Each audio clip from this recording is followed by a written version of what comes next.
Today we are going to look at a quite interesting episode of the colonization of Zimbabwe after Rhodes had acquired the Royal Charter. After Rhodes had acquired the what? Initially the right concession, then he wanted to solicit for the Royal Charter and the subsequent occupation of Zimbabwe in detail. So that's what we are going to look into. This area might seem like it's useless, but it's important. Kana takuzopinda pama next areas akaita sana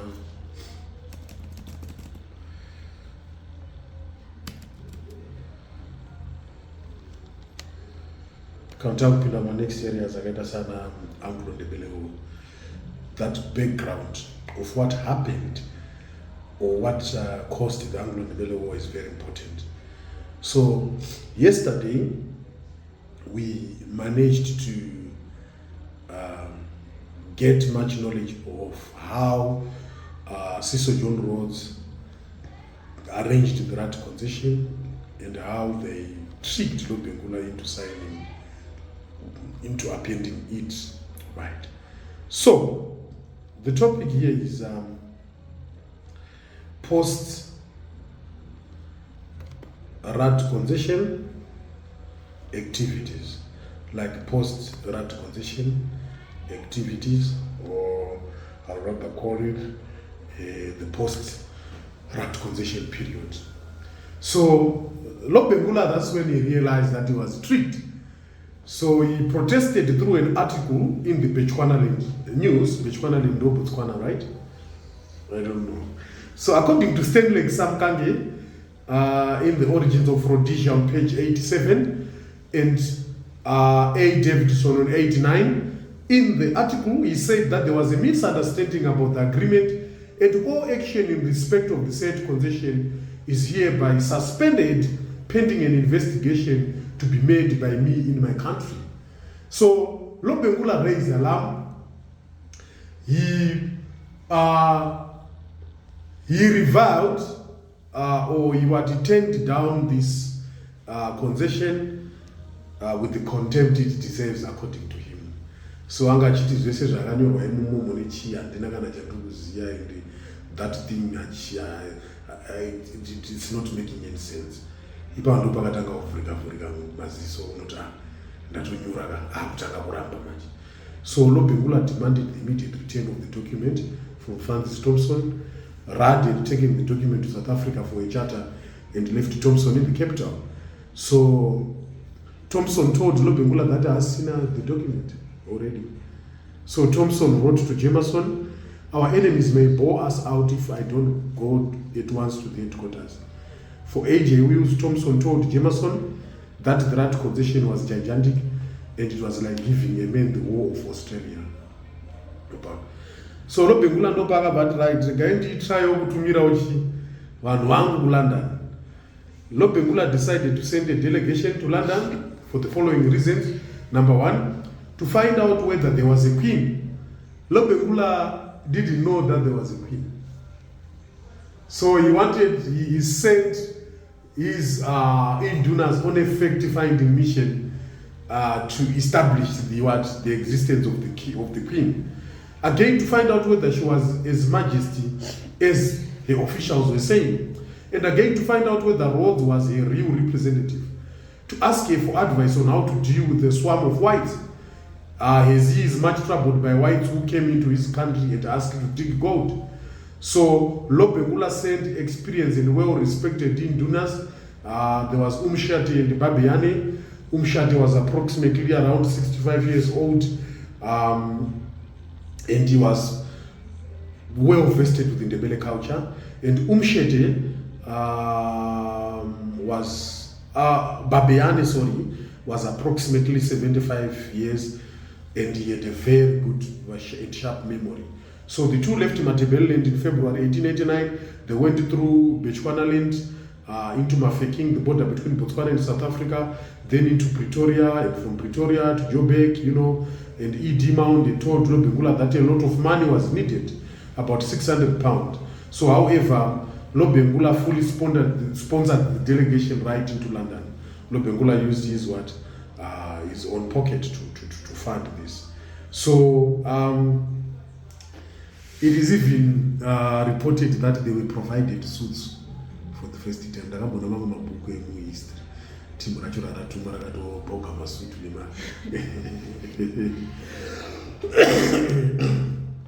So according to Davidson, Babiana spent the first half hour of the train journey with his head thrust out of the window.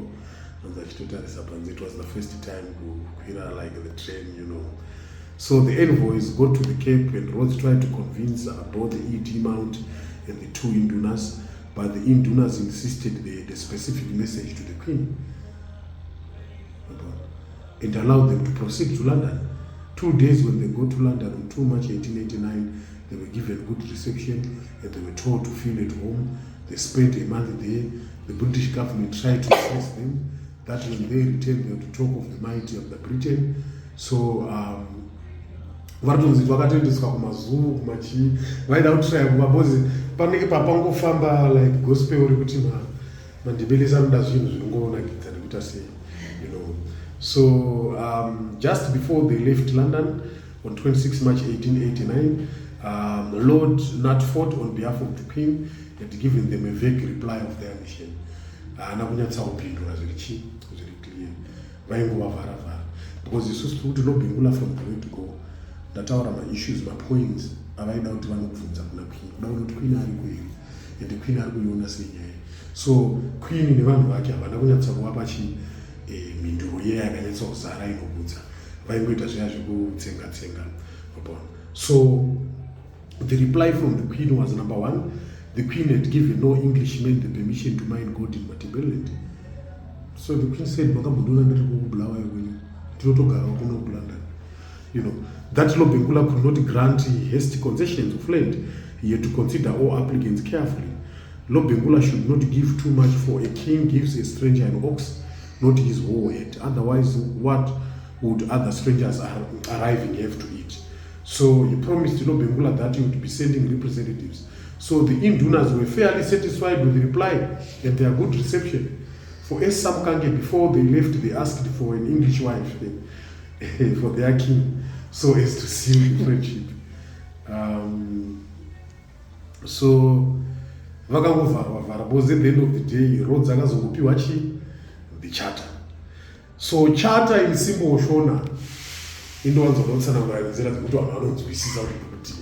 So charter in symbol shona was the permission given by Lobengula from the British government to proceed and colonize Zimbabwe. So after receiving the land concession, Rhodes quickly went to Britain to seek permission to occupy Zimbabwe. He obtained the Royal Charter in October 1889. Thus armed with the land concession, Rhodes had to have the political protection of the British government. So the charter granted the BISAC, right, the jurisdiction over the region of Southern Africa, lying immediately to the north of Bechuanaland and the northwest of the South African Republic and west of Portuguese East Africa.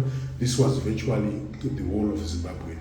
So the document declared that the Rat concession had effectively made the territories of Lobengula British territories under the administration of the BISAC. So zvakabva zvaita kuti maBoer nemaPortuguese vasa-expand in the area, because it was also part of the Berlin Conference. Berlin Conference stipulated what we call effective occupation. So it got other competitors out of the race. So the charter formed the basis of British occupation of Zimbabwe. And throughout the British Empire, charters were used to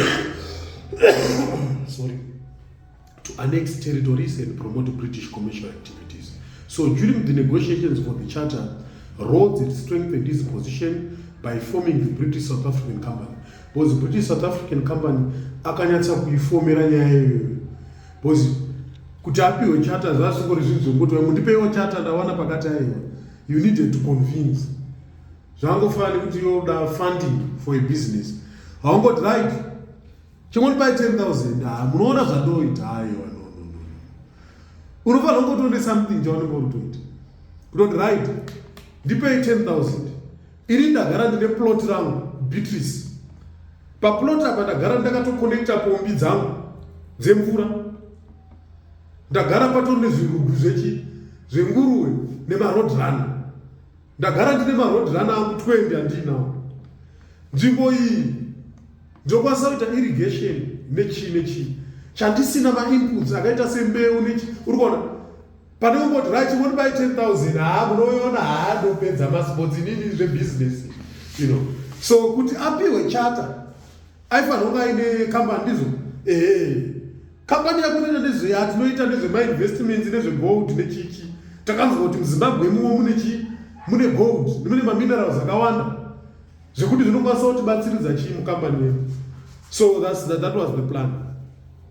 So this company was an amalgamation of his old company, yainzi De Beers, which with other rival companies that included Mount's Exploiting and Exploration Company. He had managed to use these vast financial resources to persuade his rivals to join him. The BISAC was therefore granted the charter on the strength of its financial resources and on the credibility of its shareholders. Kuti iyo BISAC yacho yanga ine dzimwe mbwere dzadzirimo, mamutone hwereshendi dzadzirimo dzaipisa. Ndo imwe reason why andika kuti yo unoti right inini ndine plot yangu plot tiri kuishare nembinga dzinoti nedzinoti. So even bank richida kupa mari rozongokupa on the basis of that, you know. That was the case. So that was also one of the considerations they took when they upheld that charter, you know. So what were the rights granted to the BISAC? Number one, the British South African Company. It was granted the full benefits of concessions and agreements made the RAT concession, in the RAT concession. It was also given the right to administrative machinery for that region, like varukutotanga kutokupa land, so they were given the power, they could come with their police, you know. It was given the authority to observe peace and order within that region. It was made to abolish slave trade where it existed. It was given the right to regulate liquor distribution and prevent the sale of any spirits and other intoxicating liquor to any natives.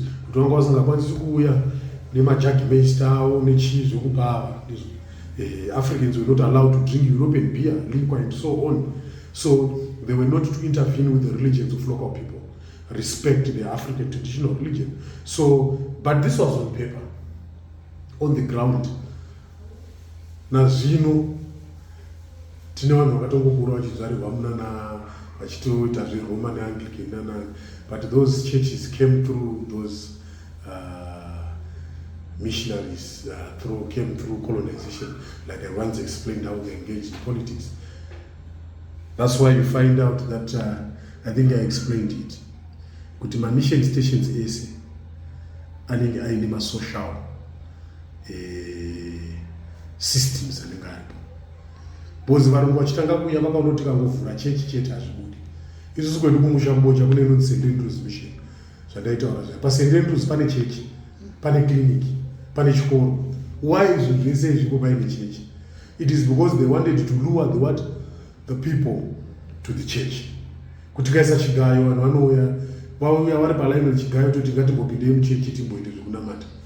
Andokubona. Yes, vanga vakangwara vanhu, and that's how they lured people. And I think I explained of how the Roman Catholic also incorporated other African traditional elements into the religion. Because vanganoti kana utendeusa mechiRoma chechi straight hazvibudi. Ngatiitewo kuti mbira ngoma dziridzwe muchechi.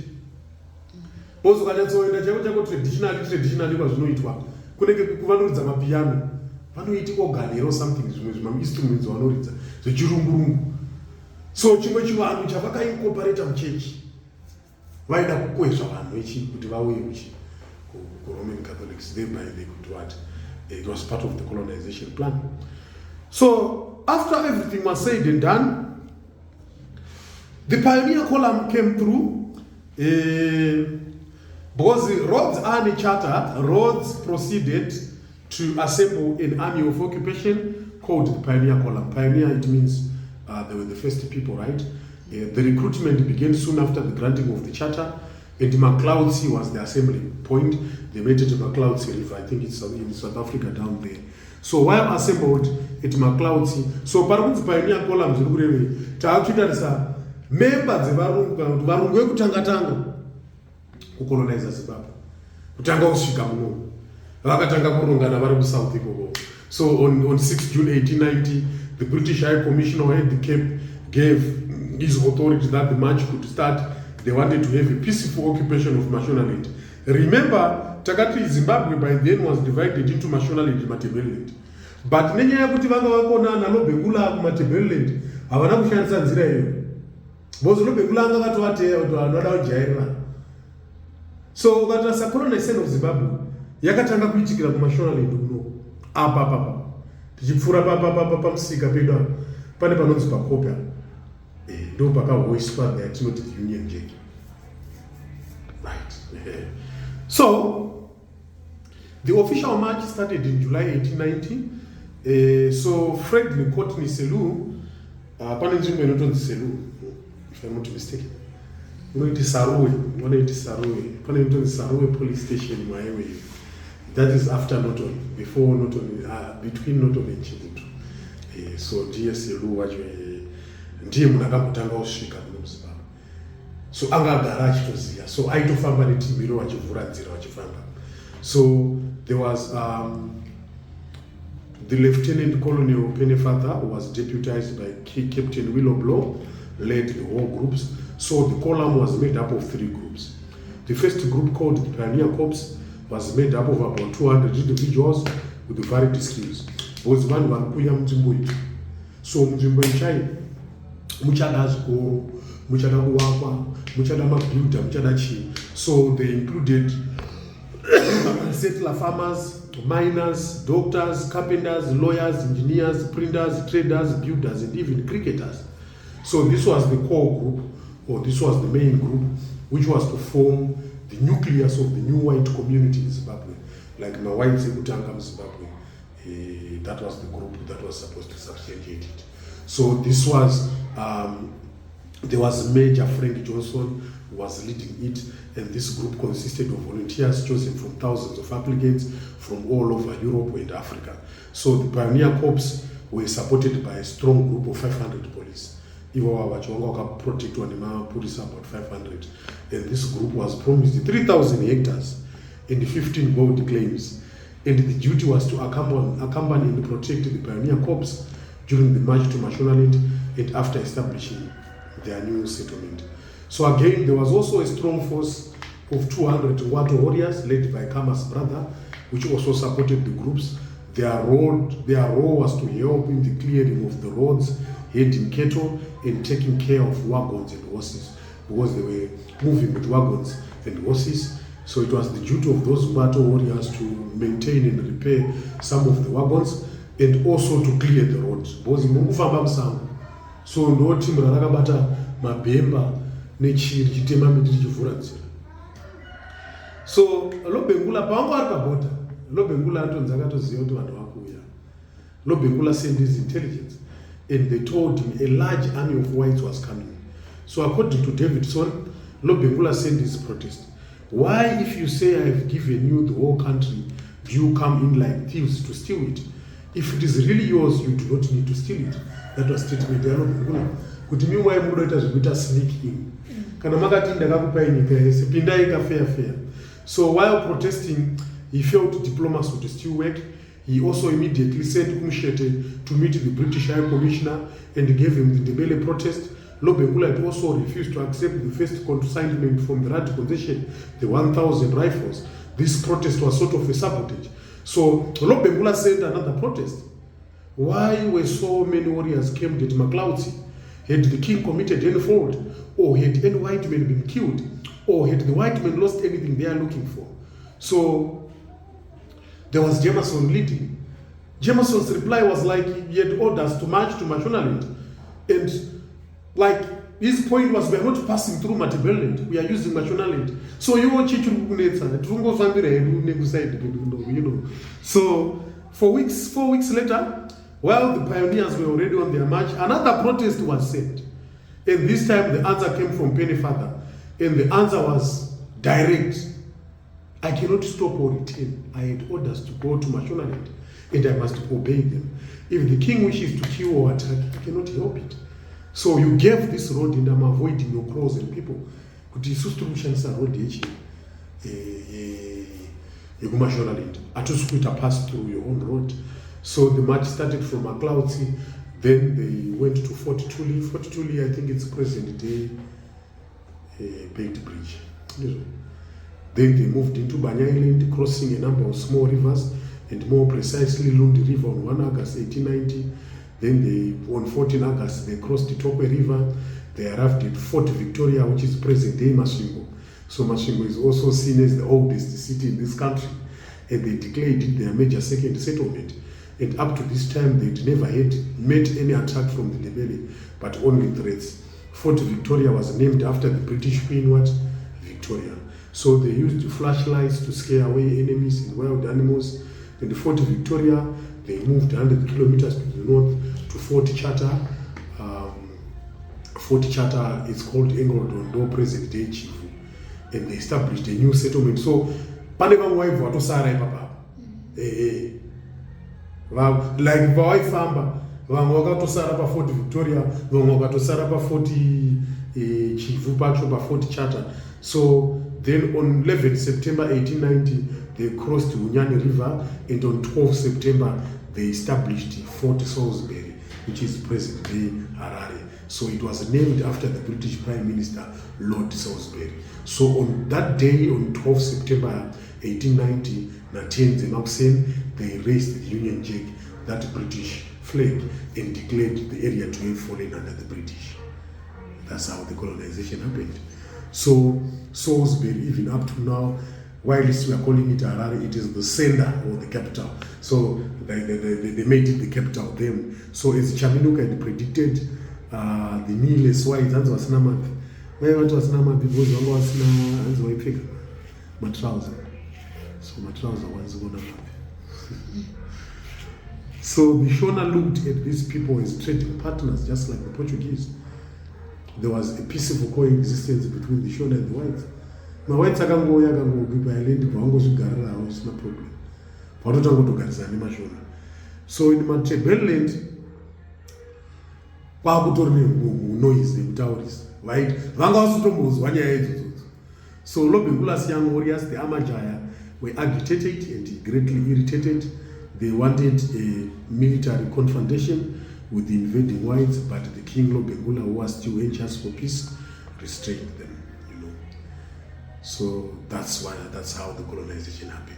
So situation at Tana, we now have like the Warungu Mapinda Zimbabwe, but Wagawandera Mashonaland. But their goal is to colonize what? The whole of Zimbabwe. So no, but it's Anglo and Ndebele War. That is the war between the British Anglo and the what? And the Ndebele. That's it. So we'll resume on that on Monday. It's about the 1893 War of Dispossession. Chatangani causes Anglo and Ndebele War. It borders between Section B and Section C. Yeah, paper. Right.